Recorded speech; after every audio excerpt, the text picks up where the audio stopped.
Welcome to Your Town. I'm Chef Wendy Brodie with Art of Food, and I have a very special guest today, Ken Christopher, Executive Vice President of Christopher Ranch, which hopefully all of you know is the garlic ranch of the United States and probably internationally. Well, thank you so much for having me. Oh, it's a joy. And give a little bit of a background on yourself. You're the great-grandson of the starter, Don Christopher, and I'll let you take it from here. So everything got started back in 1956. My grandfather, Don Christopher, started with just 10 acres of garlic, and he grew little by little every year until this year we are on 5,500 acres of garlic, and we're on track to grow 100 million pounds of garlic, which will be our biggest harvest ever. What sort of size is that? I mean, that's almost unimaginable. It is a national scale's worth of garlic, yeah. Fortunately, we've invested in state-of-the-art cold storage technology that allows us to have fresh garlic year-round. So we're able to take care of our customers 12 months out of the year, getting them fresh garlic every single week. And is there one specific variety, or are there a lot of different varieties? Yeah. I know you have the one and only heirloom. Yeah, so we grow, we actually branded it. It's called Monviso. It's the nation's only heirloom varietal garlic. No one else can do what we do, which is something we're very proud of. But we actually grow one other varietal. It's called the Lurg varietal, and that comes in about a month ahead of time. So the Lurg varietal helps us to kind of connect the seasons. So right now, we actually just started bringing in the first bins of Lurg from the field, and we'll bring in the first Monviso in about 4 weeks. And tell me a little bit how you got started. Yeah. Clearly, you were destined. Yeah, so just like my father, I grew up with the business. It's always been a part of my blood. And after undergrad, I actually went to business school to get my MBA to become a better farmer. As you can imagine, the world's getting more and more complex, business is getting more and more complex, and I wanted to acquire a set of skills to really bring the farm to the next level. And I saw that you got your BA in International Relations, yes. And so I assume that's... It's a part of what we're doing now, yeah. Yes. You know, I mentioned the business is getting more complex. That also involves a global dynamic now. What's happening in Spain, what's happening in Japan, what's happening in China, it matters a lot for the garlic industry. Yes, and I also noticed besides the United States, you're in New Zealand, Australia, Canada, and Japan. Yeah, actually, I was just visiting our buyer in Tokyo last week. Oh, fabulous. Yeah, so it's great to see, you know, Christopher Ranch branded California garlic internationally. Oh, goodness. But our focus really is right here in the U.S. Now, back to the Gilroy Garlic Festival. Yes. I've been told this is the #1 festival in the world as far as its structure, its organization. And we're very proud about that, yeah. And isn't there a book about it, or going to be a book about it, or something? I've seen a few different cookbooks, but I haven't personally seen a history or a memoir on it. Okay, well that must be just future rumor that it's so good. I'll be sure to get to work on it. Okay.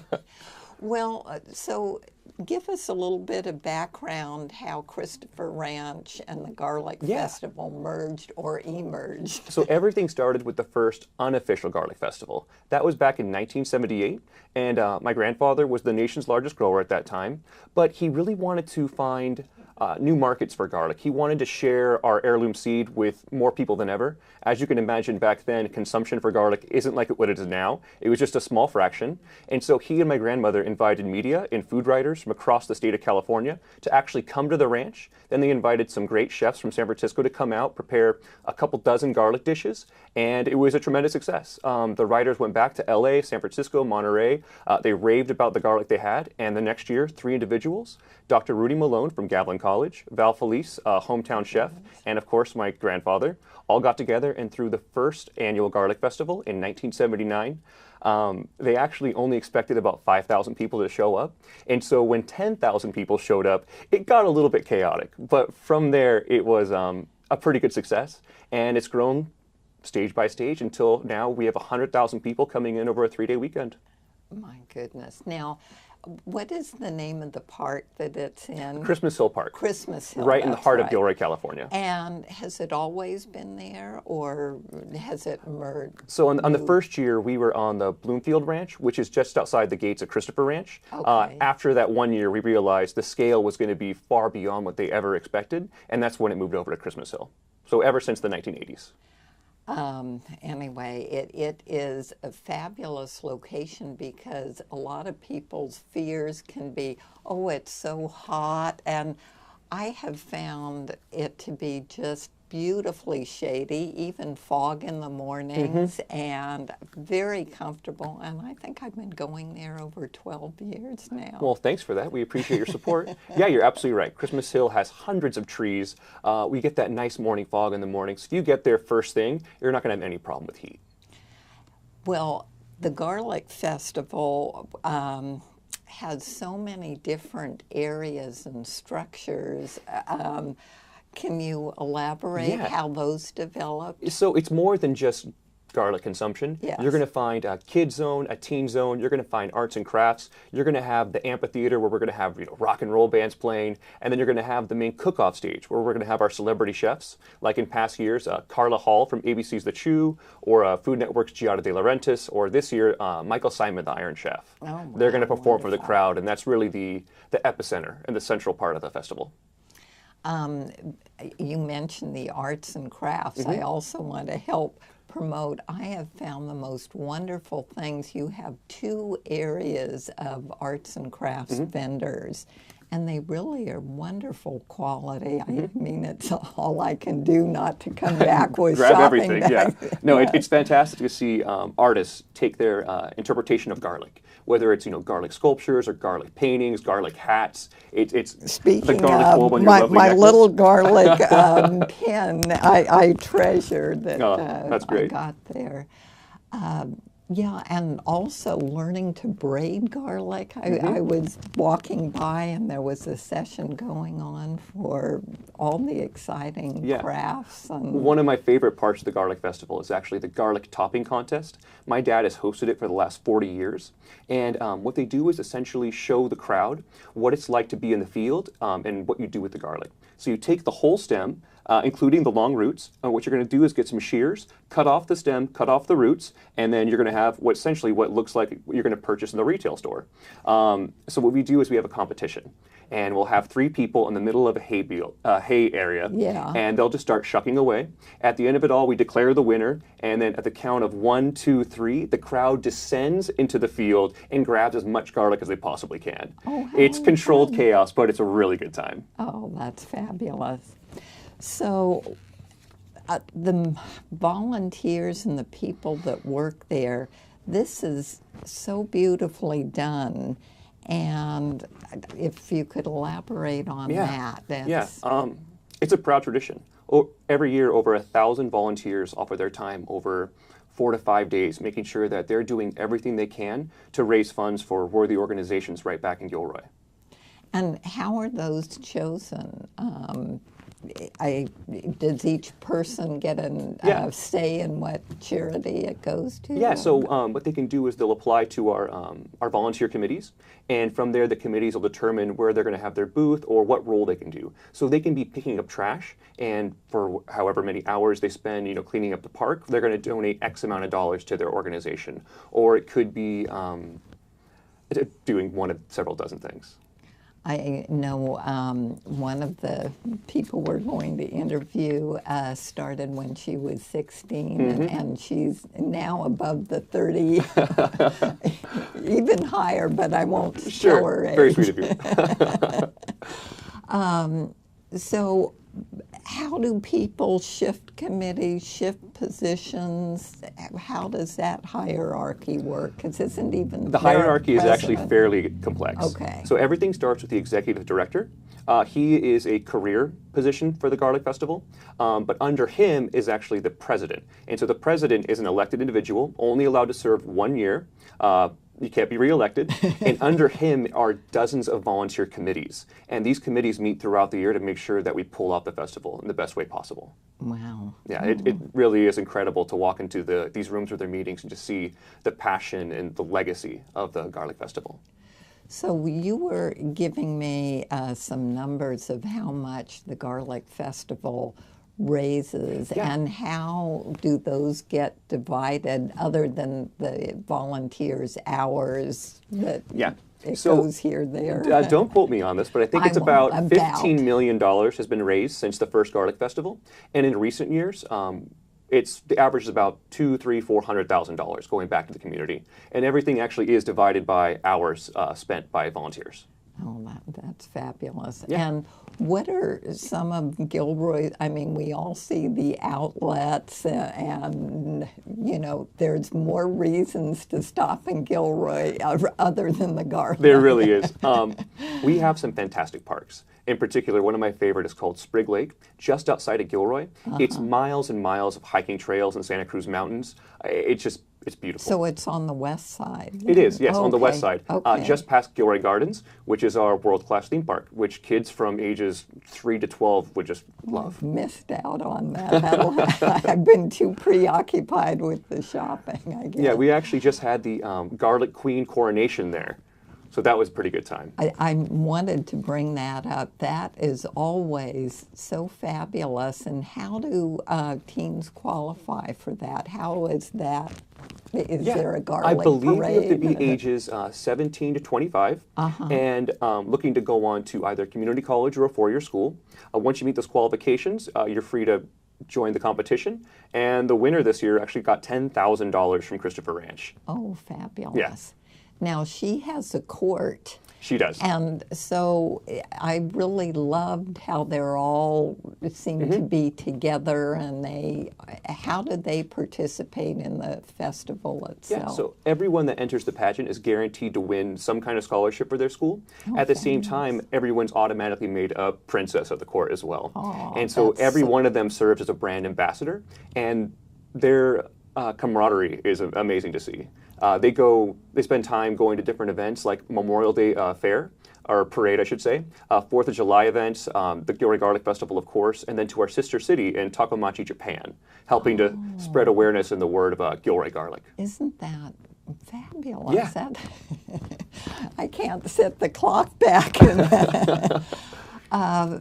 So I've noticed that at one of your events that you do for a lot of the people participating at the country club, that the court appears and they present some of their talents. Yes. So is that part of their application project? So that is by invitation. So it's up to them whether they want to entertain our group or not. But yes, every year we try to invite garlic official dignitaries and the entire Princess Court, and the Queen, of course, to come to our Christopher Ranch Garlic Dinner. But gee, you've had some real talent. We've had some in amazing singing talent. And poetry and what And else these girls are smart. They're going to some of the best schools in the country, and that's why we're really proud to do what we can to make sure that we get the brightest of Gilroy out there to the best schools. They are really beyond beauty. Yeah. They're far from just skin deep. Yeah. So can you describe Friday, Saturday, Sunday? Yeah, so Friday, if somebody goes, a family wants What to to go expect. for the whole weekend rather than we're just going to go one day. So Friday is actually local day, and so you're going to get a nice discount if you're from the Gilroy, Morgan Hill, Hollister region. Saturday, we're going to have famous ice skater Brian Boitano. He's actually coming out and going to be cooking for us on the cook-off stage. Oh, wow. And then Sunday, that's where we're going to have world famous Iron Chef Michael Simon there. And we're expecting to draw our biggest crowds on Sunday. So if you don't mind a few crowds, then that's definitely the day you're going to want to make a commitment for.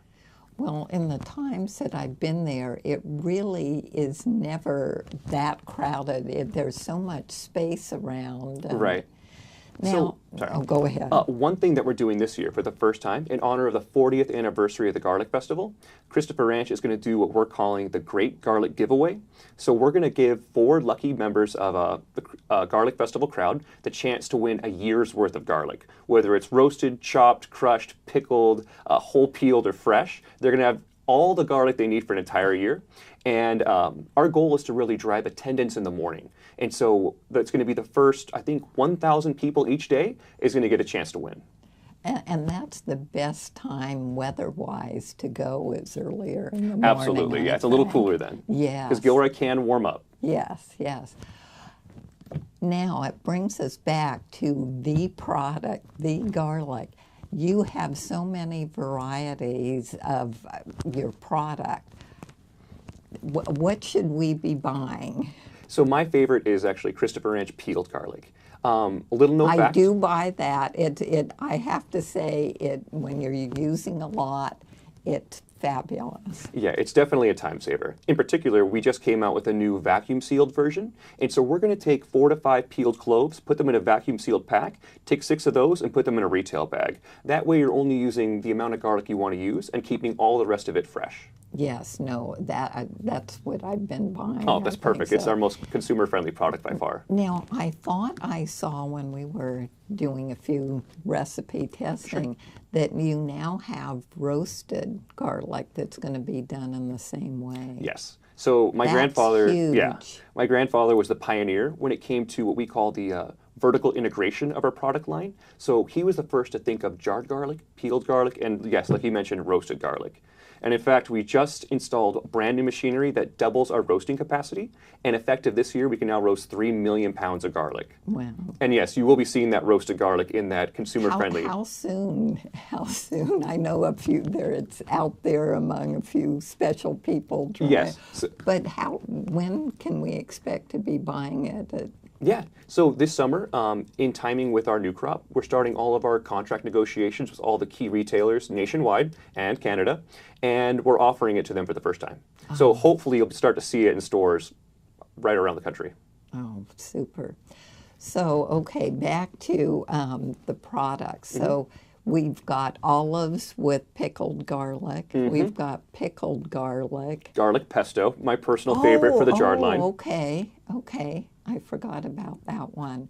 And then the chopped garlic. Now that's kind of preserved in a different way. Yes. So a lot of consumers in the Midwest and in the South, they prefer a more mild flavor.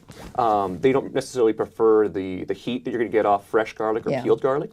And so for those consumers that prefer a milder flavor, we offer a full jarred garlic line. So that's going to include crushed garlic and fresh chopped garlic.